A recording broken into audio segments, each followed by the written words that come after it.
베드로전서 1장 23절에서 25절 말씀인데요.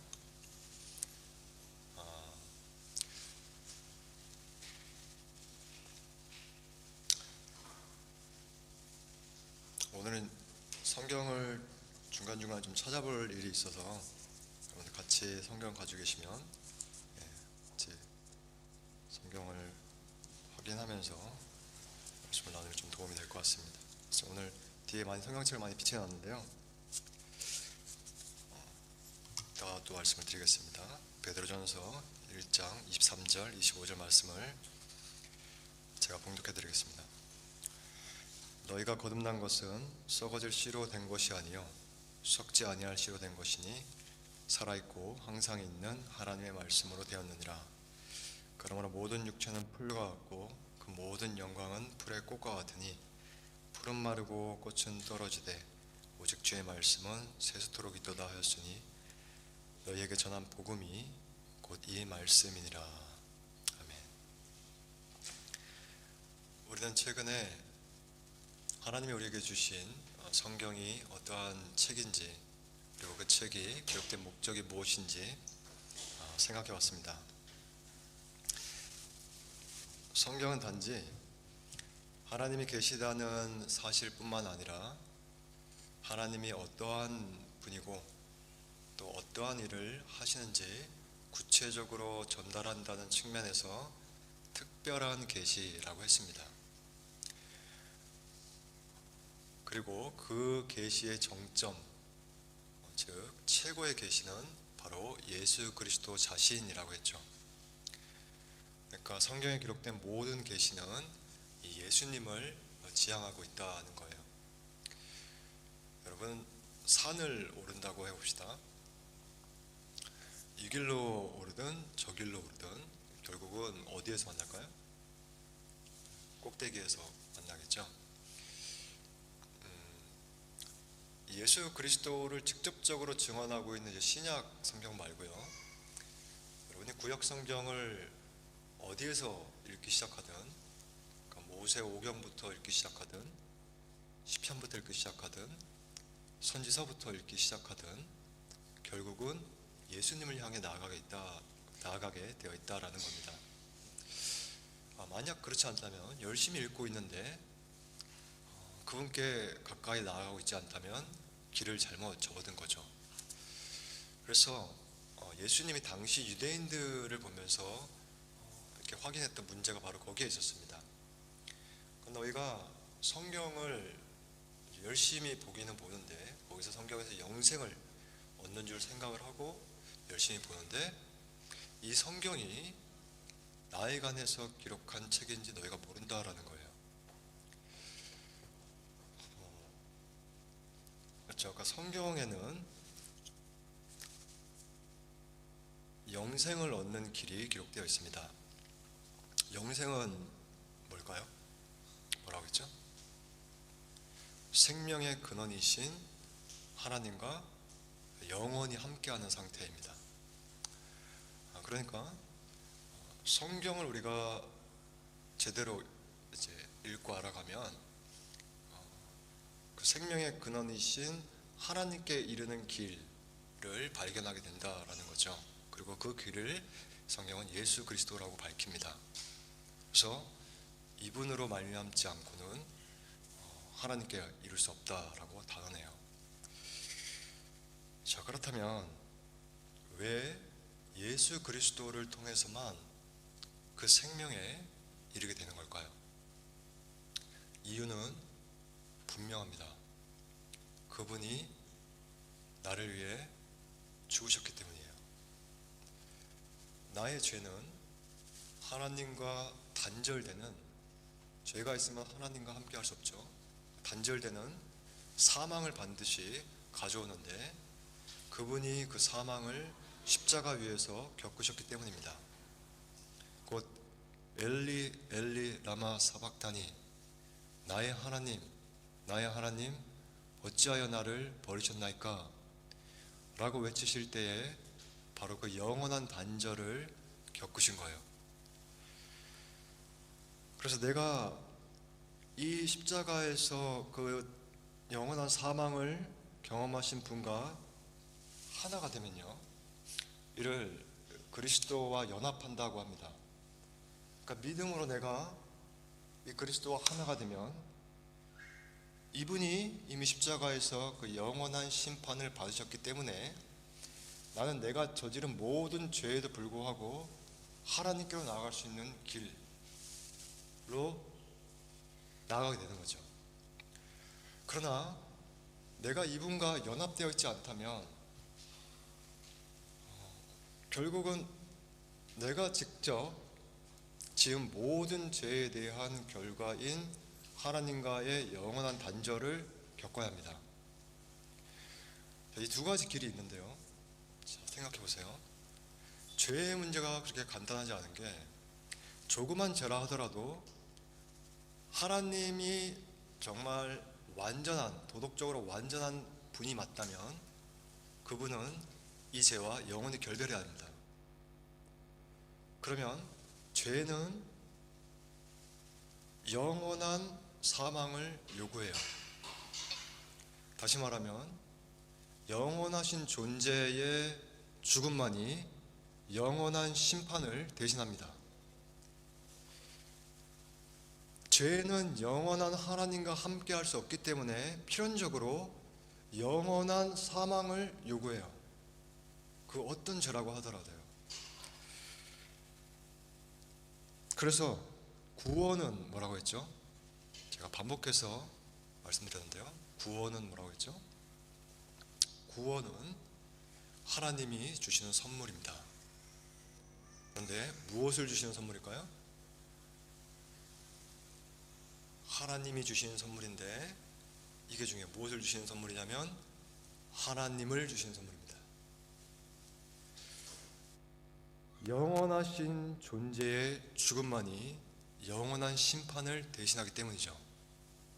그래서 이 선물을 예수 그리스도 안에서 우리가 받을 때에만 우리의 존재가 사망에서 생명으로 옮겨지는 구원을 경험하게 되는 거예요. 그렇다면 오늘은 바로 이 구원의 소식이 되는 복음에 대하여 한번 살펴보겠습니다.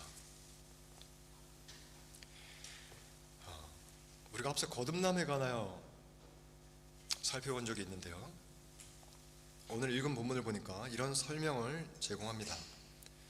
너희가 거듭난 것은 썩어질 씨로 된 것이 아니요 썩지 아니할 씨로 된 것이니 살아있고 항상 있는 하나님의 말씀으로 되었느니라.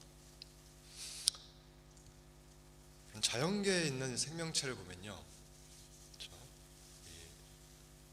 어떠한 생명체든 간에 그 생명 현상의 시작이 있겠죠. 시작점. 우리는 그 시작점을 자그마한 씨앗에서 찾을 수 있습니다. 그렇죠? 그래서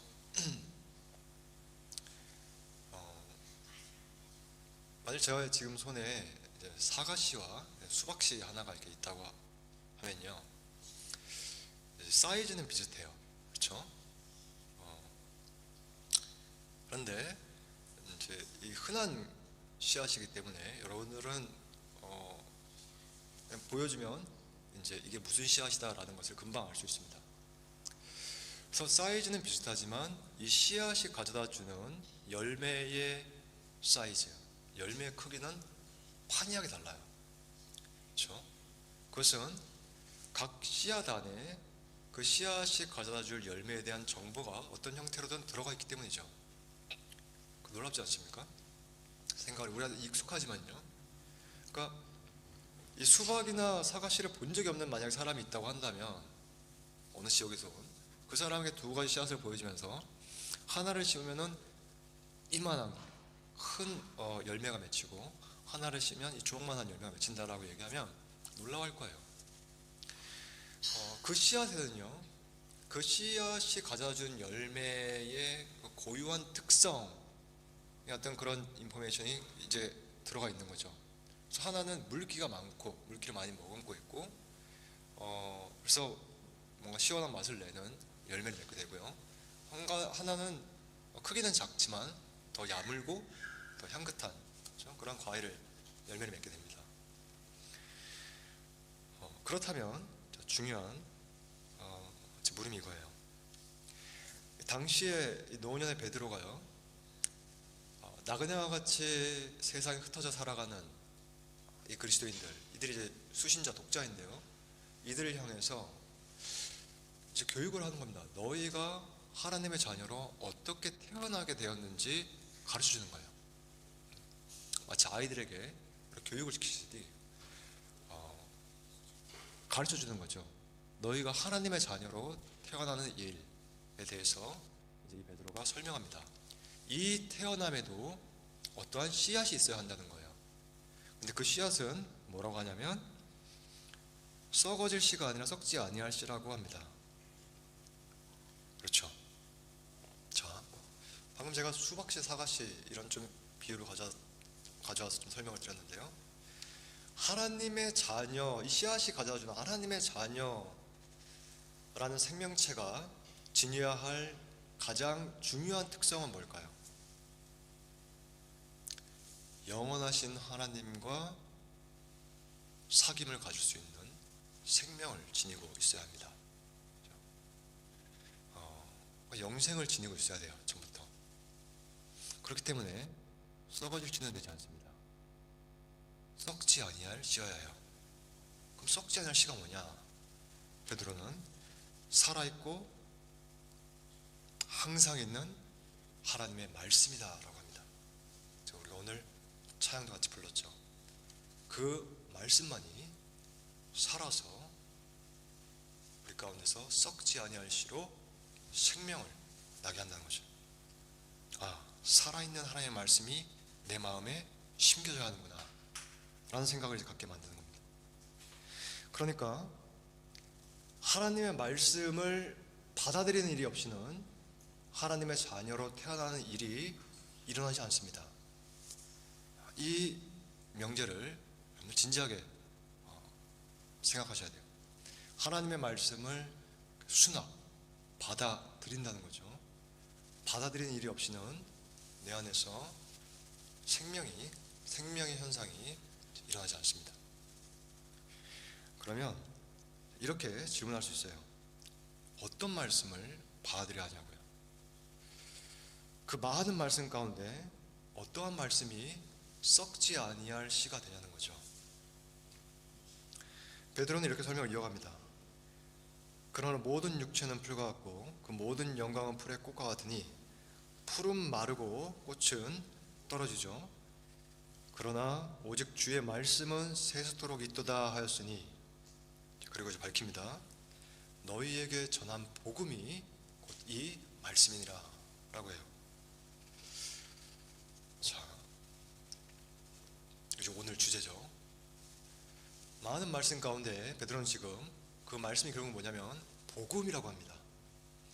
자, 조금 더 이제 축소시켜서 이 복음이 나의 마음밭에 뿌려졌냐라는 거예요. 중요한 질문은. 이 복음을 받아들이지 않고는 하나님의 자녀로 태어날 수가 없습니다. 그리고 이 본문 앞으로 조금 올라가 보면은 이런 말씀이 기록되어 있는데요. 자, 성경책을 가지고 와서 보셔도 되고요. 아니면은 뭐 폰이나 뭐 패드나 어떤 기기로 보셔도 됩니다. 오늘 이것저것 좀 많이 보게 될 텐데요. 자, 우리가 읽지 않았는데 오늘 베드로전서 1장 그 윗부분을 보면은, 아니면 청취력이 좋으신 분은 자, 이렇게 들으면서 따라오시면 되겠습니다. 8절부터 이런 말씀이 이제 기록되어 있어요. 예수를 너희가 보지 못하였으나 사랑한도다. 그렇죠? 우리는 예수님을 본 적이 없는데 믿어요. 이제도 보지 못하나 믿고 말할 수 없는 영광스러운 즐거움으로 기뻐하니 믿음의 결국 곧 영혼의 구원을 받음이라. 자, 여기 보니까 우리가 본 적도 없는 예수님을 믿음으로 결국 구원을 받는다고 하죠. 그리고 이 구원에 대해 본격적인 설명을 이어갑니다. 10절에 이 구원에 대하여는 너희에게 임할 은혜를 예언하던 선지자들이 연구하고 부지런히 살펴서 자기 속에 계신 그리스도의 영이 그 받으실 고난과 후에 받으실 영광을 미리 증언하여 누구를 또는 어떠한 때를 지시하시는지 상관이라. 그러니까 구약의 선지자들이 장차 오실 그리스도가 받으실 고난과 이후에 받으실 영광을 미리 증언했다라는 거예요. 자, 이게 정확히 여기서 구약이라는 표현 당연히 쓰지 않죠. 이때는 구약 신약 구분이 없으니까요. 그러니까 우리에게는 이제 이 구약을 기록한 이 선지자들이요.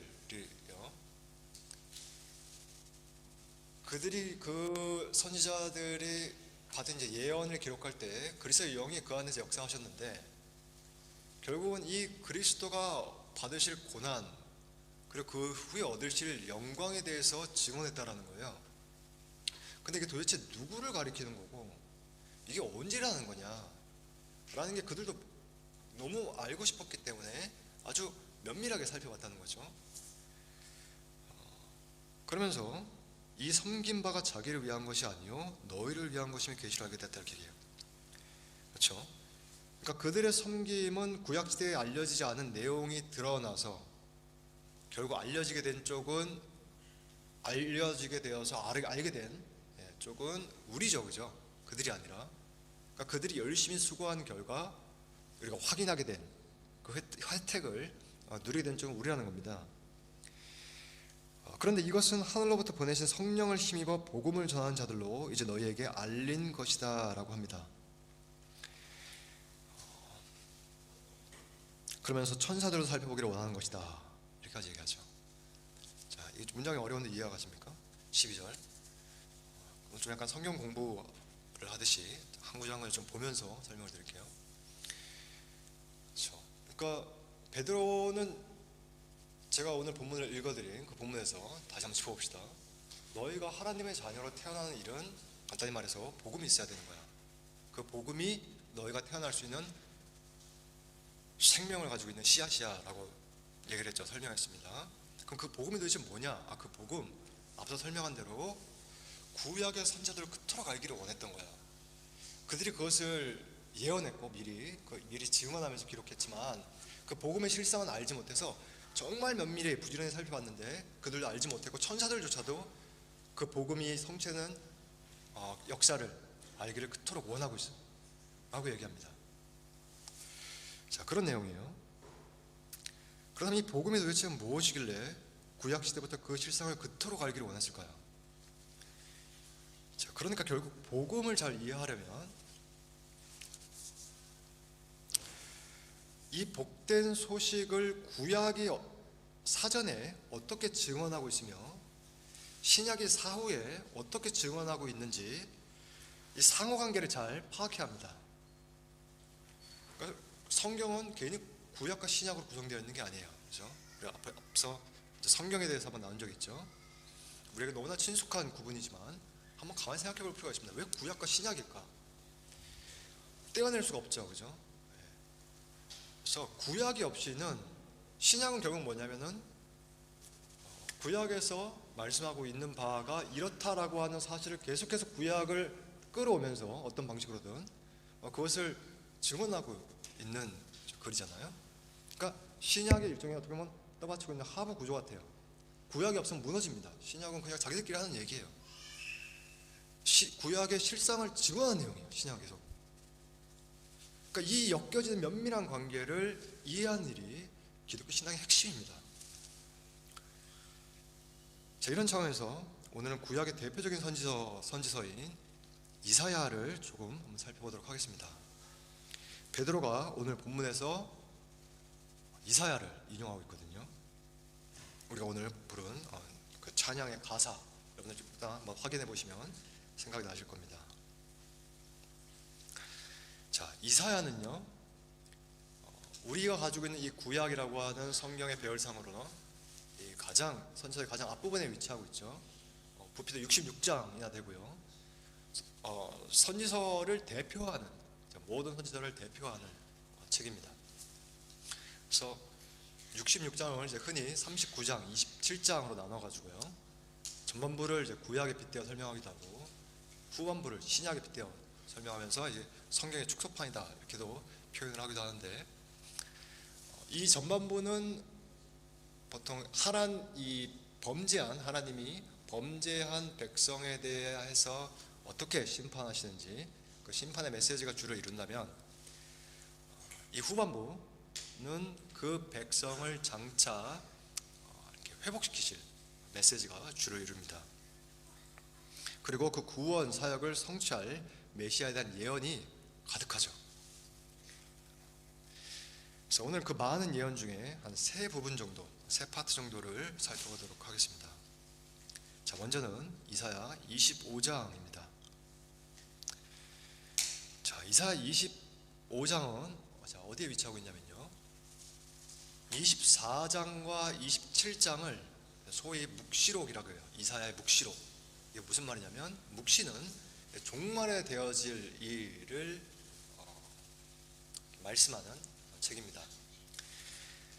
그래서 실제로 그 신약의 묵시록이 뭐죠? 마지막 책? 요한계시록이죠, 그죠? 그래서 요한계시록을 좀 이렇게 읽어보신 분이라면은, 또는 이제 우리가 지난 성경 공부 때 참여해서 좀 확인했던 그러한 이제 성도님들 아마 기억하실 텐데요. 굉장히 익숙하게, 친숙하게 느껴지는 이미지가 이미 이사야서에 등장합니다. 자, 많이 사용돼요. 자, 25장은 이제 바로 그 맥락의 위치에 있는 거죠. 근데 1절부터 쭉 눈으로 이제 훑어보면요, 제가 다 읽을 수는 없으니까 한번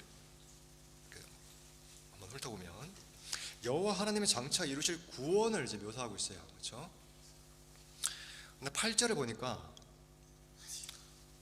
이게 이제 요한계시록 종결 부분을 읽어본 성도님들은 익숙하게 느끼실 수도 있는데요, 이렇게 말씀합니다. 사망을 영원히 멸하실 것이라. 주 여호와께서 모든 얼굴에서 눈물을 씻기시며 자기 백성의 수치를 온 천하에서 제하시리라. 여호와께서 이같이 말씀하셨느니라. 하나님이 구원 사역을 이 구원 사역을 통해서 궁극적으로 이루어질 일이 뭐냐면, 그러니까 사망을 영원히 멸하시는 일이에요. 타락한 인류, 나아가 온 세상이 겪고 있는 근원적인 문제가 뭐냐면 바로 이 사망의 문제입니다. 사망의 지배를 받고 있다는 거죠. 성경은 사망을요, 하나의 세력과 같이 묘사합니다. 역사하고 운동한 어떤 세력과 같이 묘사해요. 단지 수완이 차서 죽는다는 얘기를 지금 하는 게 아니고요, 사망은 궁극적으로 뭐예요? 분리라고 했죠. 이 생명의 근원에서 떨어져 나가는 일이에요. 우리가 생명을 시작하지 않았잖아요, 그죠? 이 생명의 현상 자체를 일으키신 분이 계실 거 아니에요? 그 생명의 근원으로부터 분리되는 일입니다, 사망은. 마치 뿌리가 잘려나간 꽃 같은 거죠. 그래서 아까 우리 고백한 내용처럼 풀은 마르고 꽃은 시들어 버리는 거예요, 결국. 다 그렇게 됩니다. 이 세계를 하나님과 영원히 분리시키려는 세력이 있다는 거죠. 그래서 그 죽음의 세력의 심판을 받아야 한다는 겁니다. 그 요한계시록에서 보면은 그 사망이 결국에는 불못이라고 하는 데 던져져서 그 죽음의 세력이 영원히 심판을 받게 돼요. 그리고 그 아래서 고통하던 백성의 눈물을 닦아주는 그림이 나옵니다. 이게 굉장히 고통스러운 거예요, 그 사망의 지배를 받는다라는 게. 우리가 몸이 잠깐 불편하고 아파도 고통스럽잖아요. 삶의 의욕이 사라지고. 이게 궁극적으로 그것이 예시하는 거죠. 그 사망을 있는 그대로 정말 사망의 지배 가운데 완전히 들어가게 되는 인간이 얼마나 참혹한 상태에 이르게 되는지 이 땅에서 우리가 조금씩 그 빛을 맛볼 수 있습니다. 어떠한 일일지 예감할 수 있어요. 근데 경험적으로 우리가 알지 못하죠. 그래서 이 불못이라고 하는 이미지를 쓸 수밖에 없는, 그렇죠? 여러분들 불못 하면 좀 말이 어렵지만 불이에요, 불. 불로 되어 있는 연못을 한번 생각해 보세요. 그런 그림으로밖에 설명이 안 되는, 인간의 언어로 설명이 안 되는 겁니다. 그러니까 예수님도 그곳은 절대로 가면 안 된다라고 많이 경고하셨어요. 인간으로서 떨어지면 안 되는 것. 근데 그 불못에 마지막에 사망이라는 세력을 집어넣습니다. 그래서 하나님이 지으신 세계를 하나님과 영원히 단절시키려고 하는 그 죽음의 세력까지도 하나님이 멸하신다는 거죠. 그리고 참 많이 고통했던 그 아래서 백성의 눈물을 닦아주십니다. 근데 이사야가요, 여기 보니까 이 짧은 구절 안에 바로 그 순서대로 이 내용을 제공하겠죠. 사망을 영원히 멸하실 것이라, 그리고 그 백성의 눈물을 닦아주실 것이라 라고 해요. 자, 그러니까 보세요. 신약의 저자는 구약의 독자죠. 그렇죠? 신약을 기록한 저자는 사실은 구약을 읽는 독자입니다. 그렇다면 이사야의 독자이기도 하죠. 그러면 신약의 저자가 이 죽음의 세력을 누군가가 어딘가에서 마침내 이겼다는 소식을 듣게 된다면, 아니 실제로 목격하게 된다면요, 그는 구약에 기록된 이러한 약속이 성취되기 시작했다라고 하는 사실을 직감했을 거예요. 한 번도 일어나지 아니한 이러한 일이지만 성경이 예견하고 있는 그러한 일을 바라보고 목격하는 자리에 그들이 있었다면 하나님이 말씀하신 대로 무슨 일이 일어나기 시작했다라는 사실을 알아차렸을 겁니다. 그러한 일이 신약 저자들에게 일어난 거예요. 조금 더 직접적으로, 직설적으로 말씀드려 볼까요? 무엇을 봤을 때 그들이 그것을 알았을까요? 사망을 이기기 시작했구나, 하나님이. 부활이죠. 그렇죠? 자, 신약의 저자가 구약에 기록된 이러한 약속에 집착하게 된 이유가 뭐냐면 그들이 부활을 목격했기 때문입니다. 신약 성경 전체, 기독교의 사활이 여기에 걸려 있어요. 지금 이 본문은 신약처럼 부활이라는 단어를 사용하고 있지는 않지만 사망의 세력이 패배하기 시작하는 그날을 바라보고 있는 거죠. 구약의 독자로서 이 갈망을 안고 부활을 목격했을 때에 이것이 신호탄이구나 라는 것을 알아차렸던 겁니다. 약속된 그날이 임하기 시작했다. 이게 그들이 온 마음으로 느끼기 시작한 복음이에요. 그래서 이사야는 이어서 그날에 말하기를 이렇게 나오죠. 그날이라고 명시합니다. 분명히 그날이라고 하는 종말, 장차 임할 구원의 날을 바라보고 있어요. 이는 우리의 하나님이시라. 우리가 그를 기다렸으니 오래 기다렸습니다. 그가 우리를 구원하시리로다. 이는 여호와시라. 우리가 그를 기다렸으니 우리는 그의 구원을 기뻐하며 즐거워하리라. 이겼잖아요. 그렇죠? 오래 기다려온, 신음할 수밖에 없는 이 고통, 이 사망과의, 이 죽음의 세력과의 싸움에서 이긴 사건을 그들은 목격했던 겁니다. 그러니까 선지자는, 이 구약의 선지자는 그날이 정확히 언제고 여기서 말하는 이러한 일이 누구를 통해서 이루어지는지는 모르지만 그것을 목마르게 기다려왔던 거죠. 알기를 원했던 겁니다. 이러한 예언이 당시에는 주변의 어떤 이방 민족, 모압이라든가 여기 보면은 그런 다른 민족들을 거론하며 기록되어 있지만 궁극적으로는 장차 임하게 될 구원의 날을 바라보도록 주어진 거죠. 자, 그럼 우리가 두 번째로 살펴볼 부분은 이사야 40장입니다. 자, 40장으로 이제 넘어가 보면요, 제가 앞서 소개해드렸던 것처럼 40장부터는 주로 위로와 회복의 메시지가 주어집니다. 이렇게 시작해요. 너희의 하나님이 이르시되 너희는 위로하라. 내 백성을 위로하라. 너희는 예루살렘의 마음에 닿도록 말하며 그것에게 외치라. 그 노역의 때가 끝났고 그 죄악이 사함을 받았느니라. 자, 여기는 하나님 백성이 그분으로부터 죄악을 용서받게 된다는 메시지가 주어집니다. 앞에서는 사망의 문제가 해결되는 장면이 제시되었죠. 이제는 죄악의 문제가 언급됩니다. 죄와 사망은 앞서 말씀드린 것처럼 피조세계 전체가 처한 근원적인 문제입니다. 떼어낼 수 없는 문제이기도 하죠. 죄와 그에 따른 사망.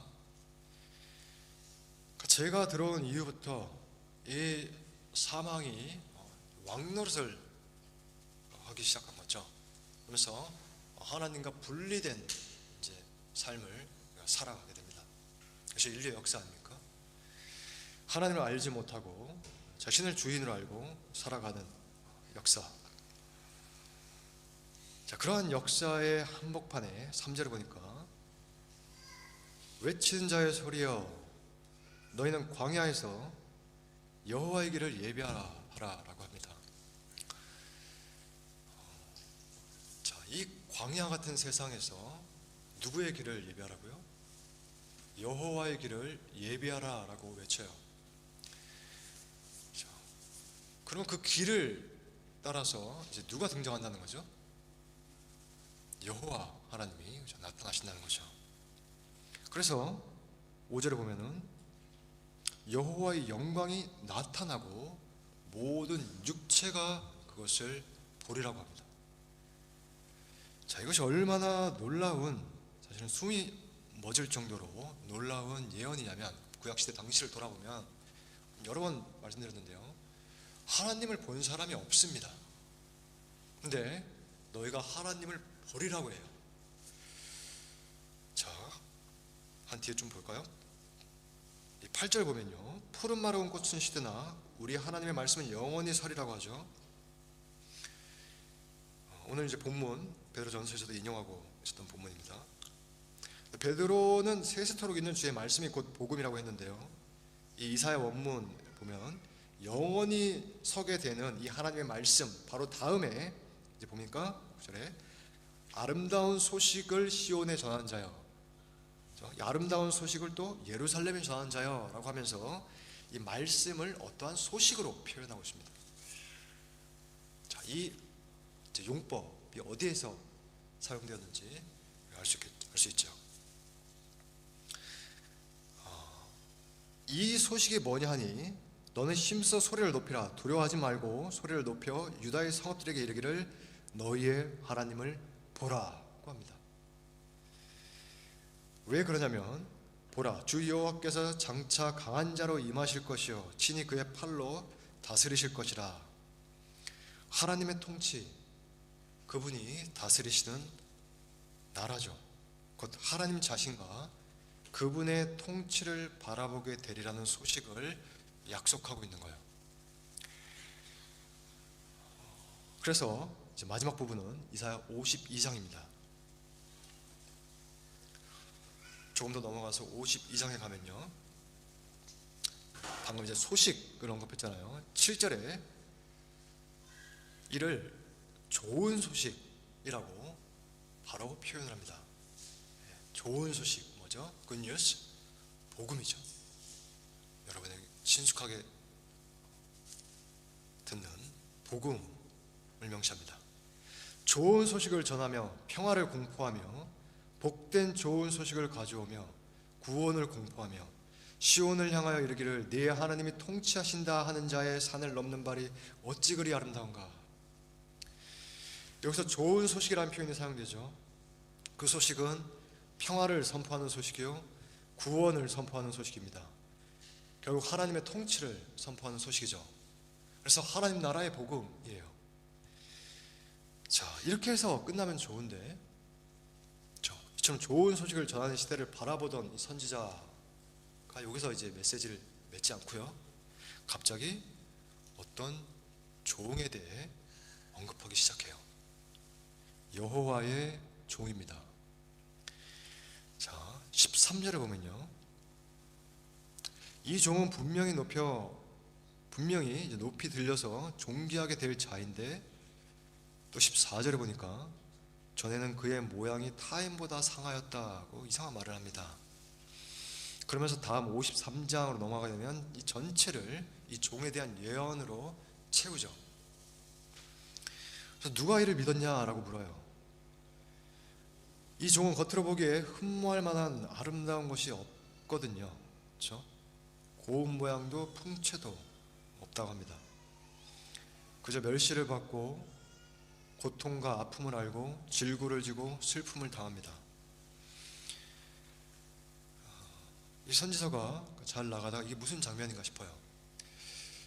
그래서 우리가 생각하죠. 그가 징벌을 받아서 하나님께 맞고 고난을 당한다고요. 그러나 그게 아니라고 선지자는 말합니다. 5절에 그가 찔림은, 자, 잘 보세요. 그가 찔림은 이제 우리가 연루되기 시작합니다. 아니죠. 사실 그가 연루되기 시작하는 거죠. 자, 그가 찔립니다. 그가 찔림은 우리의 허물 때문이요. 그가 상함은 우리의 죄악 때문이요. 그가 징계를 받음으로 우리가 평화를 누리고 그가 채찍에 맞음으로 우리가 나음을 받습니다. 우리는 다 양 같아서 그릇 행하여서 각기 제 길로 가는데 여호와께서는 우리 모두의 죄악을 그에게 담당시키십니다. 그래서 앞서 예언한 이 죄악의 문제를 하나님이 어떻게 해결하시는지 그 방법이 여기서 제시되죠. 우리 모두의 죄악을 담당하는 종을 준비하는 것입니다.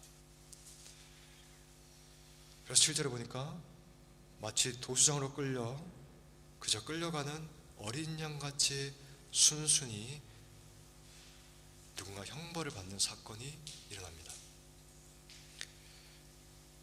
자, 이사야가 어느 정도 수준에서 과연 이러한 약속을 이해했는지는 우리가 알 수 없지만 그를 포함해서 구약의 모든 선지자는 복음이 어떻게 성취될 것인지 알 수가 없었습니다. 천사들조차도 몰랐어요. 오직 그분만 아셨죠. 그래서 복음은 비밀입니다.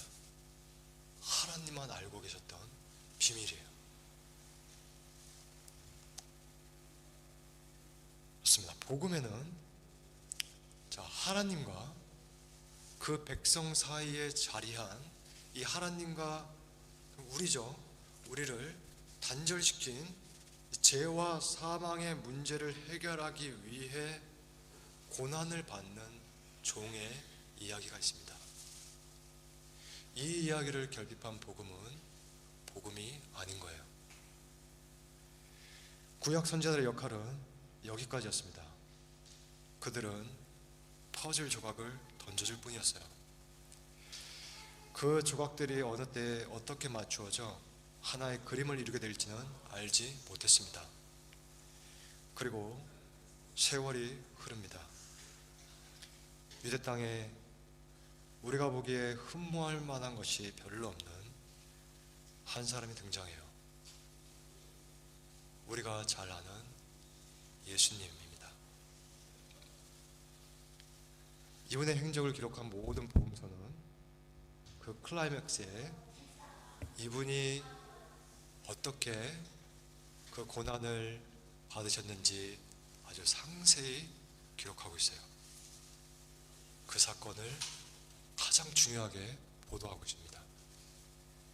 그리고 그 제자 중 한 명이었던 베드로는 결국 이 사건의 진위를 깨닫고 나서 이렇게 증언을 합니다. 다시 베드로전서로 돌아옵시다. 베드로전서 다시 돌아와서 2장을 보겠습니다.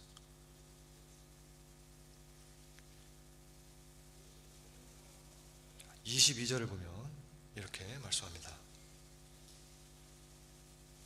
그는 죄를 범하지 아니하시고 그 입에 거짓도 없으시며 욕을 당하시되 맞대어 욕하지 아니하시고 고난을 당하시되 위협하지 아니하시고 오직 공의로 심판하시는 이에게 부탁하시며 친히 나무에 달려 그 몸으로 우리 죄를 담당하셨으니 지금 뭘 하고 있는지 보이시죠? 자, 신약의 저자는 구약의 독자라고 했습니다. 그죠? 자, 얘기를 우리가 지금 친숙한 이제 이 표현으로 좀 다가와야 됩니다. 친히 나무에 달려 그 몸으로 우리의 죄를 담당하셨으니, 그러니까 앞서 1장에서 말한 것처럼 구약의 선지자들이 그토록 부지런히 살펴서 알고자 했던 일이 어디에서 일어났는지 이제 증언하고 있는 겁니다. 친히 나무에 달려 그 몸으로 우리 죄를 담당하셨으니 이는 우리로 죄에 대하여 죽고 의에 대하여 살게 하려 하심이라. 그가 채찍에 맞음으로 너희는 나음을 얻었나니 너희가 전에는 양과 같이 길을 잃었더니 이제는 너희 영혼의 목자 되시는 이에게, 감독 되시는 이에게 돌아왔느니라. 그렇죠? 이제 여러분은 그래서요, 길 잃은 양이 아니라 목자의 품에 안긴 양입니다. 친히 나무에 달려 그 몸으로 우리 죄를 담당하셨기 때문이에요. 자, 그 목적이 뭐라고 하죠? 여기서 우리 죄를 담당하신 목적이 뭐라고요? 돌아오게 하려는 겁니다. 우리가 있어야 할 곳으로요. 그렇죠? 여러분 잘 들어보세요. 복음은 여러분이 단지 지옥에 가지 않게 되었다는 소식이 아닙니다.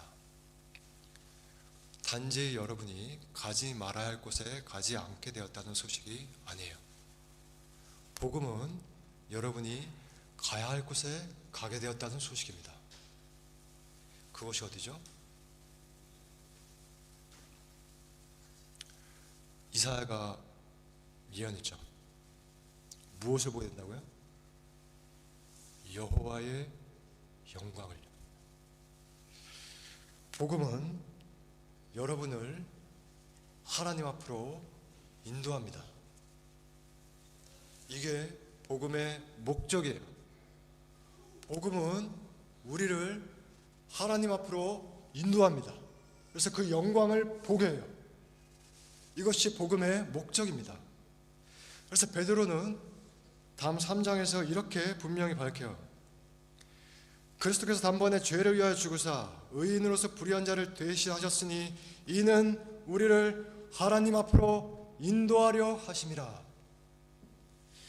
우리를 하나님 앞으로 인도하려 하신다.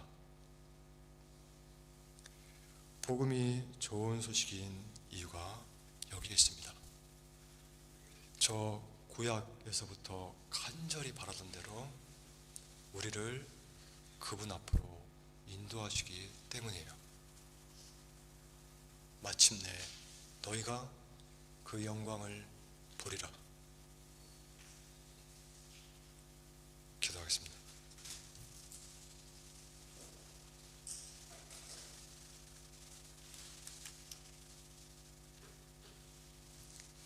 함께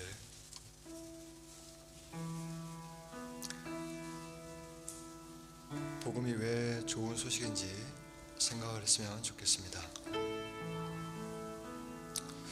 장구한 세월 동안 기다렸던 그 소식이 여러분에게도 좋은 소식이 맞습니까?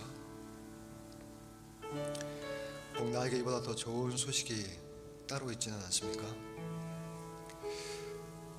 복음이 궁극적으로 약속하는 바가 하나님을 보는 일이라는 기대에서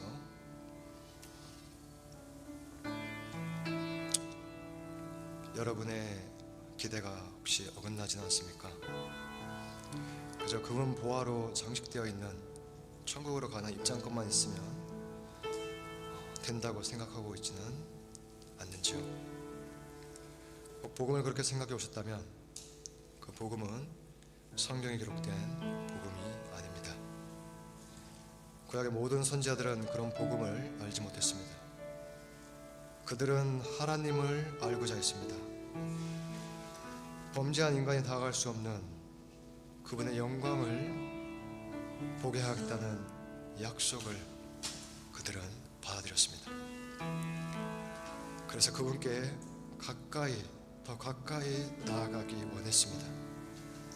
그래서 때로는 좌절했고, 그래서 때로는 갈망했습니다. 이 시간 우리 모두 나의 복음이 어떠한 복음인지 돌아봅시다. 그 종착점에 하나님의 영광에 대한 사모함이 결여되어 있다면 오늘 이 복음을 나의 복음으로 받을 수 있도록 성령께서 우리 마음 가운데 일하여 달라고 그렇게 함께 기도하도록 하겠습니다.